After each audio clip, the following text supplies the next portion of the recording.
Hey everyone, welcome back. If you're having trouble logging in into the Marcus app, let's fix it step by step. First, check your internet connection. Switch between Wi-Fi and mobile data if needed. Or you could also make sure that you're connected to a stable Wi-Fi so your app does not have glitches and operates smoothly. Then make sure you're entering the correct username and password while you are logging in. If the problem persists, head over to your store settings app, then go to general and then go to iPhone storage.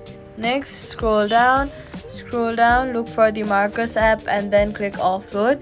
This will free up storage used by the app, but it keeps documents and data.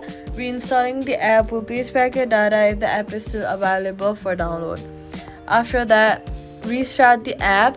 To restart, swipe up from the bottom of your screen, find the app, swipe it away, then reopen it. If the problem persists, if you have any two-factor authentication enabled, request a new verification code. Most login issues are resolved by refreshing the app and verifying the credentials, and that's it. Subscribe for more quick fixes.